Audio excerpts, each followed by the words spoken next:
PM Modi का मुस्लिम भाई आया, खुद एयरपोर्ट चले गए मोदी। पाकिस्तान को कैसे झटका लगाया, आज आपको ये सब दिखाने का। इस वक्त भारत को लेकर दुनिया में गजब की हलचल मची।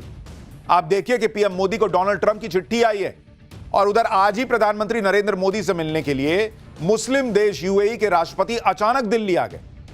यूएई के प्रेसिडेंट का अचानक दिल्ली आना सबको चौंका रहा है, क्योंकि यूएई के राष्ट्रपति सिर्फ 2 घंटे के लिए भारत आए। बॉस, मात्र 2 घंटे के लिए यूएई के राष्ट्रपति आए और पीएम मोदी से मिले, और जैसे मिले उसकी तस्वीरें दुनिया भर में चर्चा का विषय बन रही। प्रधानमंत्री मोदी उन्हें खुद रिसीव करने एयरपोर्ट चले गए।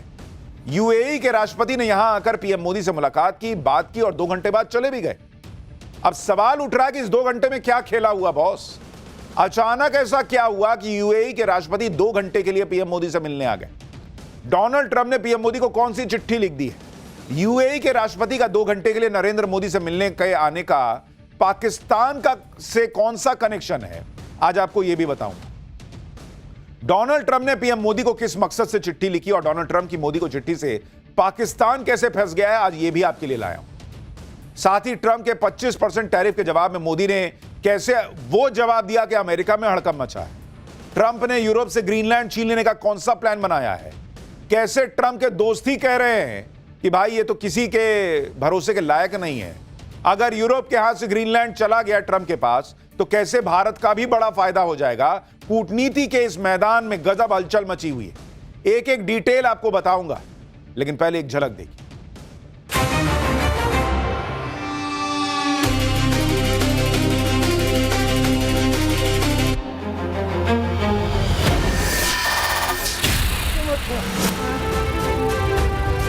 If we don't take Greenland, Russia or China will. But one way or the other, we're going to have Greenland.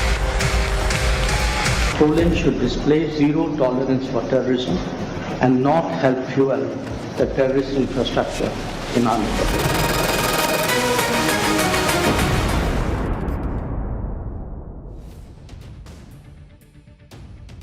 Donald Trump ने अचानक पीएम मोदी को कौन सी चिट्ठी लिख दी और इस चिट्ठी से पाकिस्तान कैसे फंस गया, ये तो आगे बताऊंगा। लेकिन पहले आज की सबसे हैरान करने वाली खबर के बारे में बताता हूं।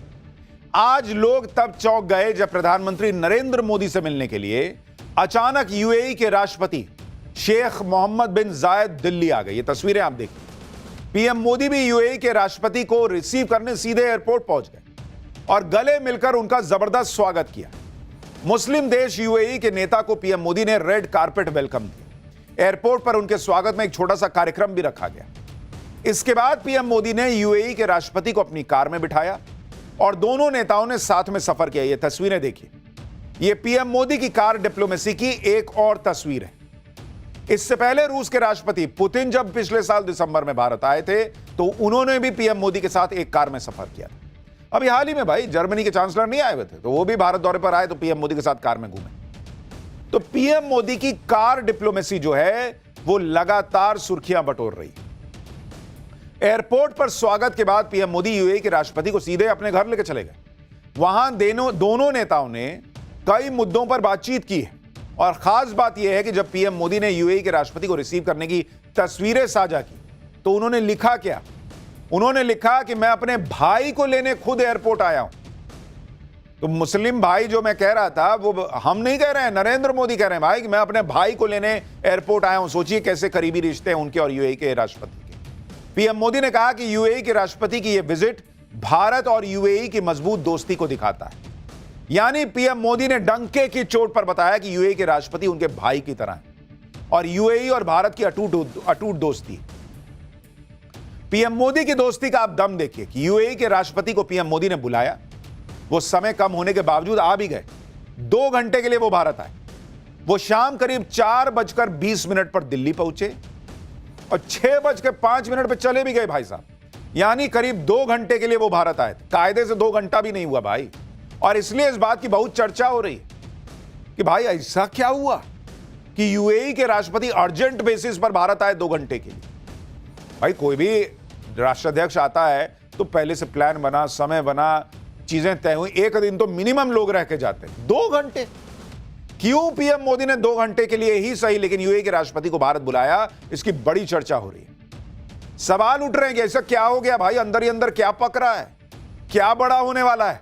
क्योंकि ऐसा तो बहुत ही कम होता कि कोई बड़ा नेता सिर्फ 2 घंटे के लिए मिलने आए और फिर वापस चला जाए। इसका मतलब यह है कि पीएम मोदी और यूएई के बीच कुछ ऐसे मुद्दों पर बात हुई होगी जो हाल फिलहाल की घटनाओं से जुड़ी, या फिर पीएम मोदी ने यूएई के राष्ट्रपति को एक जरूरी संदेश देने के लिए बुलाया होगा। लेकिन फिर सवाल है कि ऐसा क्या संदेश जो फोन पे नहीं दिया जा सकता था? ऐसी कौन सी बात जो सामने आमने सामने बैठकर होनी जरूरी थी? क्योंकि आप इस दौरे की टाइमिंग देखिए।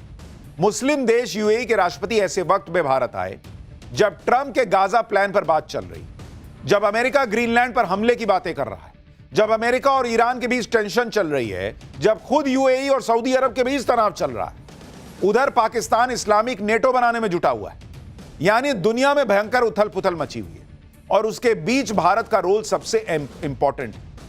हर कोई यही चाहता है कि भारत उसके साथ खड़ा रहे, फिर चाहे अमेरिका हो, यूरोप हो या फिर इस्लामिक देश हो। उधर पाकिस्तान इस्लामिक नेटो बनाने में लगा हुआ है। पाकिस्तान ने कुछ महीने पहले सऊदी अरब के साथ एक डिफेंस समझौता किया। खबर है कि पाकिस्तान इसमें तुर्की को भी शामिल कर सकता है। तुर्की, पाकिस्तान और सऊदी अरब के बीच इस मुद्दे पर बातचीत फाइनल स्टेज पर चल रही है। तो जैसे यूरोपीय देशों ने अमेरिका के साथ मिलकर नेटो बना रखा है, वैसे ही पाकिस्तान अब कोशिश कर रहा है कि मुस्लिम ब्रदरहुड के नाम पर इस्लामिक देशों का नेटो बना ले। सऊदी अरब और पाकिस्तान के समझौते में तुर्की के आने की संभावना ने इस्लामिक नेटो की बहस को तेज कर दिया। दुनिया की नजर इस पर लगी हुई है। वैसे तुर्की पहले ही अमेरिका के नेतृत्व वाले नेटो का सदस्य है, लेकिन ट्रंप जिस तरह से इजराइल को सपोर्ट करते हैं, जिस तरह से ट्रंप ने घमासान मचाया हुआ है, तुर्की को भी तो विकल्प देखना होगा। भाई वो कैसे कहेगा कि हम जो है वो गाजा में पीस प्लान के लिए ट्रंप की मदद करेंगे। पाकिस्तान इस्लामिक नेटो बना रहा है, लेकिन यूएई उसका हिस्सा नहीं, क्योंकि यूएई को पता है कि भिखारी देश पाकिस्तान से कुछ होना जाना है नहीं, जो खुद यूएई से पैसे मांगकर अपना काम चला रहा है। वो क्या रक्षा एग्रीमेंट करेगा बॉस? यानी यूएई ने पाकिस्तान के इस्लामिक अलायंस से अलग राह चुनी हुई। यूएई जानता है कि पाकिस्तान से जुड़ने का मतलब उसको और कर्जा ही देना होगा, क्योंकि पाकिस्तान जिससे सटता है उसके जेब में हाथ डालता है, कुछ पैसा देना भाई। भारत से जुड़ने का मतलब पता है यूएई को कि बड़ा बाजार मिलेगा, तकनीक, निवेश पर रिटर्न मिलेगा, दुनिया की बड़ी ताकत से जुड़ने का मौका मिलेगा। और यही वजह है कि यूएई भारत के साथ अपने रिश्ते मजबूत कर रहा है। दोनों देश रक्षा सहयोग को बढ़ाने पर जोर दे रहे हैं। भारत और यूएई के बीच स्ट्रैटेजिक डिफेंस एग्रीमेंट हुआ है। इसके अलावा 2032 तक द्विपक्षीय व्यापार को डबल करने यानी $200 बिलियन ले जाने का टारगेट सेट हुआ है। पीएम मोदी और यूएई के राष्ट्रपति के बीच यमन और गाजा के मुद्दे पर भी बात हुई है। साथ ही निवेश को लेकर, न्यूक्लियर टेक्नोलॉजी को लेकर, एआई समिट, फूड सिक्योरिटी जैसे मुद्दों पर भी बात हुई। दरअसल यूएई ईरान का पड़ोसी है और किसी भी युद्ध का सीधा असर दुबई की इकोनॉमी पर भी पड़ेगा। ऐसे में यूएई अपनी अर्थव्यवस्था को डाइवर्सिफाई कर रहा है। वो अपना पैसा और व्यापार ऐसे देश में लगाना चाहता है जो स्थिर हो। भारत से बेहतर विकल्प फिलहाल कोई उसको नजर नहीं आ रहा। प्रधानमंत्री नरेंद्र मोदी के न्योते पर यूएई के सर्वोच्च नेता का भारत आना भारत की कूटनीतिक जीत भी है। इसके अलावा ईरान इजरायल तनाव के कारण लाल सागर और हॉर्मुज स्ट्रेट में खतरा बढ़ा है। भारत को अपनी ऊर्जा जरूरतों के लिए यूएई से पक्की गारंटी चाहिए। भाई अमेरिका यूए और ईरान भिड़ गए और अगर वहां से तेल के निकलने का रास्ता बंद कर दिया ईरान ने, तो कहां से आएगा तेल? यूएई भारत के स्ट्रैटेजिक पेट्रोलियम रिजर्व का साझेदार है। इसलिए पीएम मोदी के कहने पर 2 घंटे के लिए भी अगर अल नयान यहां आए हैं तो उसके बड़े मायने हैं। India middle east Europe corridor जो पाकिस्तान को दरकिनार करते हुए यूरोप जाने का रास्ता है, वो फिलहाल ठंडे बस्ते में। इस दौरे में इसे फिर से जिंदा करने पर बात हो सकती है, जो चीन के बीआरआई और पाकिस्तान के ग्वादर पोर्ट का जवाब होगा। यूएई के पास पैसा है, भारत के पास बाजार है। गल्फ में युद्ध के खतरे को देखते हुए यूएई अपना भारी भरकम निवेश भारत के इंफ्रास्ट्रक्चर और शेयर बाजार में शिफ्ट करना चाहता है। यानी ये 2 घंटे की यात्रा जरूर थी, लेकिन इसके मायने बहुत बड़े थे। भारत आज की डेट में खुद डिफेंस में इतनी बड़ी ताकत बनता जा रहा है कि हमारे यहां की बनी मिसाइलें, रॉकेट और दूसरे हथियार दुनिया के देश खरीद रहे हैं। आप देखिए कि पहली बार भारत में बनी स्वदेशी पिनाका रॉकेट की पहली खेप आर्मेनिया रवाना हो गई। बड़ी बात यह है कि आर्मेनिया ने भारत से जो गाइडेड पिनाका रॉकेट्स खरीदी हैं, वो प्राइवेट सेक्टर की कंपनी सोलर डिफेंस ने बनाए। पिनाका रॉकेट का गाइडेड सिस्टम 70 किलोमीटर की रेंज में सटीक निशाना लगाता है। पिनाका के साथ साथ भारत का स्वदेशी नागास्त्र भी बेहद सफल है, जिसने ऑपरेशन सिंदूर में आतंकी ठिकानों को नष्ट किया था। इसके अलावा भारत का private sector made in India Bhargavastra भी बना रहा है, जो दुनिया के बहुत सारे देशों के पास नहीं है। भार्गवास्त्र एक एंटी ड्रोन सिस्टम है जो एक साथ 60 मिनी मिसाइल छोड़ सकता है और ड्रोन स्वार्म को धराशायी कर सकता है। नहीं, एक साथ बहुत सारे ड्रोन आ जाते हैं, सबको फोड़ देगा। सुनिए भार्गवास्त्र बनाने वाली कंपनी इसके बारे में क्या बता रही है, फिर आपको बताता हूं कि मुस्लिम भाई तो मिलके चला गया 2 घंटे में। उधर वो अमेरिका वाला भाई ट्रंप, उन्होंने चिट्ठी में क्या लिखा है बताता हूं, पहले सुनिए इसको। ये भार्गवास्त्र है सर, वो 60 मिसाइल अभी यूएस या बाकी दूसरी कंट्री ने 4 मिसाइल तक उन्होंने एक साथ वो जा सकती है, लेकिन 60 मिसाइल एक साथ काउंट माइक्रो मिसाइल एक साथ वो अटैक करे और जब चाहे तो वो एक करे, इस प्रकार का कोई सिस्टम अभी तक आज के तारीख में पूरे विश्व में उपलब्ध नहीं है। यानी भारत का भार्गवास्त्र भी ऐसा हथियार जो पूरी दुनिया में बहुतों के पास नहीं। भारत की इसी ताकत से तो पाकिस्तान घबराया हुआ है, जो कभी चीन की गोद में बैठने जाता है, कभी ट्रंप की गोद में जाता है, कभी इस्लामिक देशों के पास जाता है, कभी मुस्लिम देशों का नेटो बनाने की तिकड़ में करता है। लेकिन यूएई और भारत के साथ आने से पाकिस्तान के होश उड़ गए। पाकिस्तान के होश तो ट्रंप की उस चिट्ठी ने भी उड़ाए होंगे, जो चिट्ठी ट्रंप ने पीएम मोदी को लिखी है। सबको चौंकाते हुए डोनाल्ड ट्रंप ने पीएम मोदी को एक चिट्ठी लिखी। यह लेटर पीएम मोदी को ट्रंप के बोर्ड ऑफ पीस में शामिल होने का न्योता देने के लिए उन्होंने लिखा। यह बोर्ड ऑफ पीस गाजा के लिए है, गाजा के पुनर्निर्माण और नई शासन व्यवस्था को आगे बढ़ाने के लिए। इसे लेकर ही ट्रंप ने पीएम मोदी को चिट्ठी में क्या लिखा वो देखिए। ट्रंप ने अपने लेटर में मान्यवर Narendra Modi, dear prime minister जैसे शब्दों का इस्तेमाल किया है।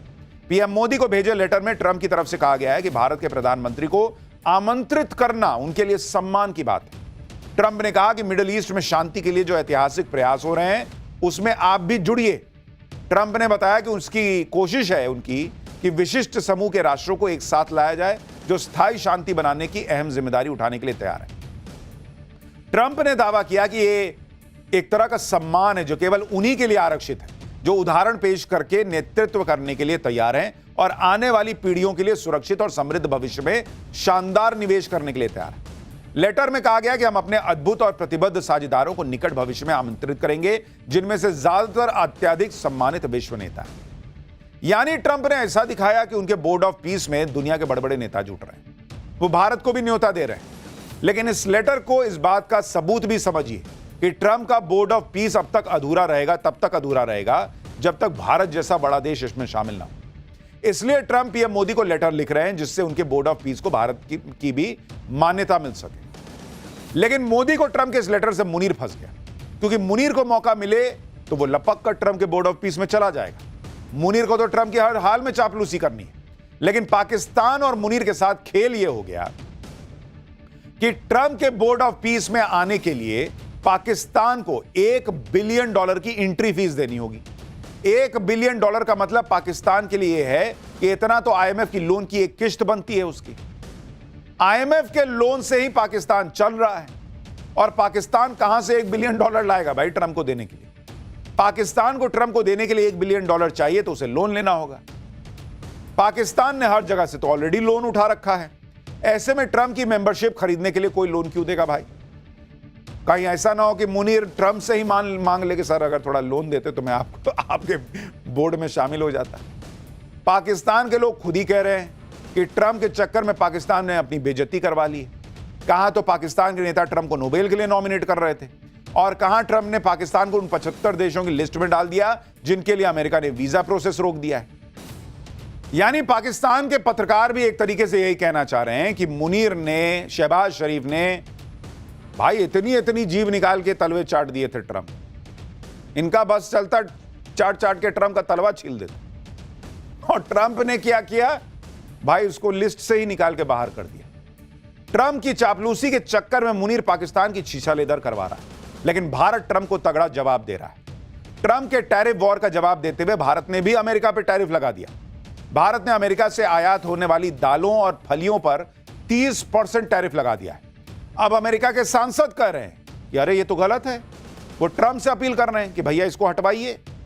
भारत ने पिछले साल 30 अक्टूबर को अमेरिका पर टैरिफ लगाया था। अब ये जो है इसको लेके अमेरिका में बवाल मच रहा है कि भाई ये तो आप 25% लगाए, इधर से 30% लगे तो नुकसान हो रहा है। ट्रंप टैरिफ से सबको धमका रहे हैं, लेकिन भारत इन धमकियों से डर नहीं रहा। उल्टे भारत जवाब दे रहा है और शांति से। भारत टैरिफ लगाता तो दुनिया में चिल्लाता नहीं कि देखो टैरिफ लगा देंगे, टैरिफ लगा। भारत अपना काम कर रहा है, दुनिया ये देख रही है, खासतौर पर यूरोप, जहां पर ट्रंप टैरिफ की ऐसी ही धमकियां देकर ग्रीनलैंड पे कब्जा करना चाहते हैं। लेकिन ग्रीनलैंड को लेकर पूरे यूरोप में ट्रंप के खिलाफ गुस्सा भड़क गया। खुद ग्रीनलैंड और डेनमार्क में प्रदर्शन होने लग रहे हैं। ग्रीनलैंड बिकाऊ नहीं के नारे लग रहे हैं। कहा जा रहा है कि ऐसा प्रदर्शन ग्रीनलैंड और डेनमार्क में कभी नहीं हुआ। आप देखिए कितनी ठंड है भाई, उस ठंड में लोग निकल गए हैं बाहर प्रदर्शन करने के लिए। अगर ट्रंप और यूरोप के बीच ऐसे ही टकराव चलता रहा, अगर ट्रंप ऐसे ही टैरिफ की धमकियां देते रहे, तो ट्रंप और यूरोप के बीच घमासान बढ़ जाएगा और इसका फायदा भारत को हो सकता है। इस टकराव की वजह से व्यापार को लेकर भारत और यूरोप करीब आ सकते हैं। भारत और यूरोपीय यूनियन के बीच फ्री ट्रेड एग्रीमेंट को लेकर लंबे समय से बातचीत चल रही है और अब वो और तेजी से आगे बढ़ सकती है। इससे भारत के फार्मा, टेक्सटाइल, रत्न और आभूषण, स्टील, ऑटोमोबाइल, सोलर उपकरण और लेदर जैसे क्षेत्रों में तेजी आ सकती है। पिछले साल जुलाई में भारत और ब्रिटेन के बीच फ्री ट्रेड डील हो चुकी है। यानी भारत के लिए आपदा में अवसर वाली स्थिति है और इसीलिए भारत देखिए अपना चुपचाप कैलकुलेटेड जो है अपना काम कर रहा है। अमेरिका इससे भी लड़ रहा है, उससे भी लड़ो तुम सबसे, हमको क्या है। जिस से लड़ोगे अल्टीमेटली भारत इतना बड़ा बाजार है कि उनको हमारे पास आना ही पड़ेगा। हम दुनिया की सबसे तेजी से भागती अर्थव्यवस्था है, लोगों को हमारे पास आना ही पड़ेगा और भारत के लिए इसमें नए बाजार खुलेंगे। यूरोप को भी भारत जैसी तेजी से बढ़ती अर्थव्यवस्था का साथ मिल रहा है। ट्रंप से टकराव के बीच कैसे यूरोप और भारत करीब आ रहे हैं, उसे आप इस बात से भी समझिए कि आज ही यूरोपीय देश पोलैंड के विदेश मंत्री भारत आए। यूरोप के देश भारत से लगातार दोस्ती गहरी करने में जुटे हैं, क्योंकि यूरोप को पता है अगर ट्रंप की वजह से व्यापार का नुकसान हुआ तो भारत के अलावा कहां जा सकते हैं। भारत भी यूरोप के साथ व्यापार को बढ़ा रहा है, लेकिन भारत आप देखिए कैसे आज की डेट में बिजनेस करेगा, लेकिन अपने हित से समझौता नहीं करेगा। उसका एक और उदाहरण देखिए, भारत देख रहा है कि पाकिस्तान को लेकर किसकी क्या अप्रोच है। भाई आप भारत ने आज पोलैंड के विदेश मंत्री की क्लास लगा दी, क्योंकि पोलैंड के नेता पाकिस्तान में जाकर कश्मीर पर बयानबाजी कर रहे थे। इसी को लेकर आज मीटिंग में विदेश मंत्री एस जयशंकर ने साफ साफ पोलैंड को बोल दिया कि हेलो, ये सब नहीं चलेगा कि भारत से दोस्ती और पाकिस्तान के लिए सॉफ्ट कॉर्नर। भारत की सख्ती के तुरंत बाद ही सीमा पार आतंकवाद को लेकर पोलैंड के सुर बदल गए। सुनिए मीटिंग में क्या हुआ। Poland should display zero tolerance for terrorism and not help fuel the terrorist infrastructure in our neighborhood. Once again, a warm welcome. I completely agree with you on the need to counter transnational, trans-border terrorism. Poland, as you may have heard, has been a victim of both arsons and attempted state terrorism. I also completely agree with you on the unfairness of selective targeting by tariffs, and we in Europe know something about that also.